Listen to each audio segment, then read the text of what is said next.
آموزگاران همیشه قوه پیشبرنده، محرک و زمینه‌سازان رشد جمعیت محسوب می‌یابند.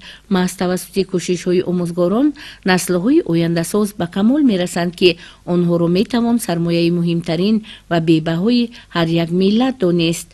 مسلم است که در همه دور و زمان آموزگار مقام شایسته را همچون شخصیتی تربیت دهنده انسانیت صاحب بود و در جامعه صاحب استقلال ما قدر و منزلت آموزگار با تشبث و دستگیری‌های روزافزون راهبری معارف پرور پیشوای ملت محترم امام علی رحمان جایگاهی مخصوص پیدا کرده است.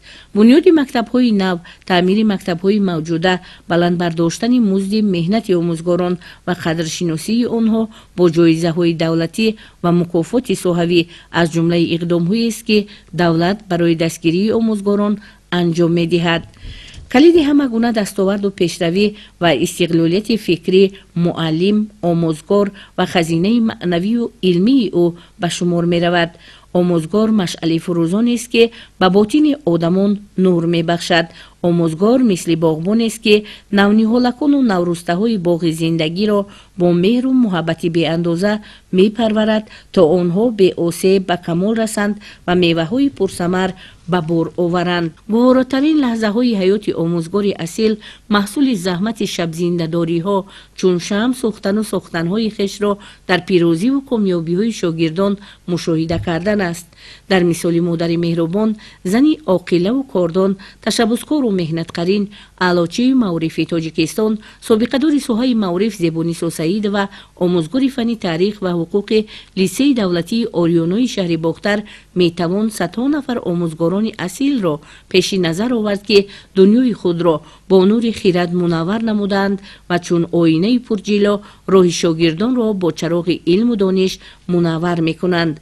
زبانی سعید و از آن که کسب پرشرفی آموزگاری را انتخاب کرده و حیات خود را صرف تعلیم و تربیت نسل نورس و جوان نموده است، افتخارمند است و شکرگزار از آن است که نقش و مقام و مرتبه آموزگار در زمان صاحب استقلالی کشور بلند برداشته شده. پیشوای معظم ملت نسبت آموزگاران توجه مخصوص ظاهر می‌سازند و به زحمت معلمان ارج می‌گذارند. من از کسب انتخاب کرده خود شادم، چون که امروز به نسل نورس یعنی سر و کار دارم. من آنها رو همچون فرزندان خود دوست می‌دارم.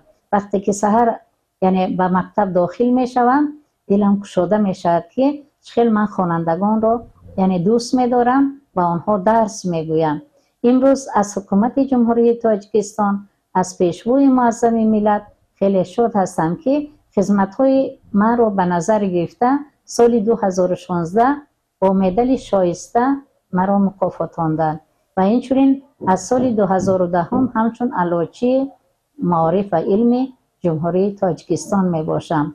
اعلاچی معارف جمهوری تاجیکستان، آموزگار مؤسسه دولتی مکتب پرزیدنتی اویزاده گلنر رجب، مؤلف کتاب‌های درسی متماتیکا برای صنف‌های یک، کراسوردها در تعلیم فن فیزیکا، متدیکای مشغولیت‌های بیرون از صنفی از فن فیزیکا و ادبیات بدیعی، صدای قلب دوستان، سفینه تفکر شعر، زبان دانی جهان دانی، با سابقه 33 ساله کاریش از آن شکرگزاری می‌کند که محض کسب پرشرفی آموزگاری را پیشه کرده است و کامیاب دیدن شاگردانش برایش گواراترین و لحظه‌های خاطرمان است. نتیجه‌های المپیادهای بین المللی هم در المپیادهای جمهوریوی، اولین المپیادهایی که 2005 2008 در جمهوریوی جای گرفتند، در وقتی که خواننده‌های ما با مدال نقره و مدال برنجی کتی برمیگشت، یعنی که خودم هم کتی ویا بودم. این مورد آمده حتی که 2008 در مدال گرفتگی بچه‌م که دویده آمده مادر جان من جای گرفتم، دیگر من میدونست همچون داخل میشم، یعنی که اونورسیته داخل میشم گفته آغاز گرفت. در این مورد ما حتی که بی فرزند بودن خودمون فراموش کردیم که نه بلکه آموزگارم که دویده آمد آغاز کرد که مادر جان ما جای سیم گرفتیم، من مدال گرفتیم و این مدال که ما انستیتوت داخل میشویم. گفتم که خرسند شد که با خرسند وای ما نیست خرسندیم. هر لحظه که این خواننده ها رو به یاد میاریم، این با آموزگار شدن من با کار کردن من با یک امکان میدهد یا که قوت میدهد، نیرو میدهد. این بانوی صاحب خیرات استاد صدها شاگردان موفق از آن افتخارمند است که کسب پرشرفی آموزگاری را انتخاب نموده در تعلیم و تربیت نسل نورس و جوان سهم میگذارد و زحمت‌های شبانه روزیش از جانب راهبر معارف پرور مورد قدرشناسی قرار گرفته است. آموزگار آن کس شده میتواند که عشق آموزگاری داشته باشد.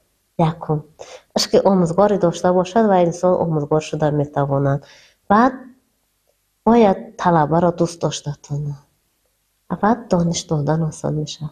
شخصیت خواننده را و شخصیت خودش پیش ماند و طلبه را دوست داشته. یکم پسیخولوژی هر یک خواننده را آموخته کتی بسیارتر و کتی خواننده کار کند و راهشان خودشون مییابند. ما شکرگزار از آن هستیم که با دستگیری جناب عالی محترم امام علی رحمان مقام زن از این جمله مقام آموزگار را در جامعه بلند برداشته شد. در ردیف توجه و دستگیری‌های همیشگی در پیام نوبتیشون به مجلس عالی مملکت پرزیدنت کشور پیشوای ملت محترم امام علی رحمان بار دیگر تاکید داشتند که هر ملتی که به ساحه معارف تکیه می‌کند نه تنها امروز خود را بلکه آینده نسل خود را می‌سازد. با تاکید پیشوای ملت تا وقتی که تمام جامعه به مکتب و نظام معارف روی نآورد ملت دستنگر و خور و ذلیل باقی میماند. این دعوت و تاکیدها دلیل بی‌بحث است که مقام و مرتبه آموزگار در جامعه تازه استقلال تاجیکستان با توجه خاص پیشوای معارف پروری ملت مخصوص است و احترام و ارجگذاری و زحمت معلم همیشه در مد نظر است. حسن زاده آیما، فیروز خورشید، نمازلی ارگش برای برنامه تحلیلی اطلاعاتی جنبستی 7 روزی ختلون.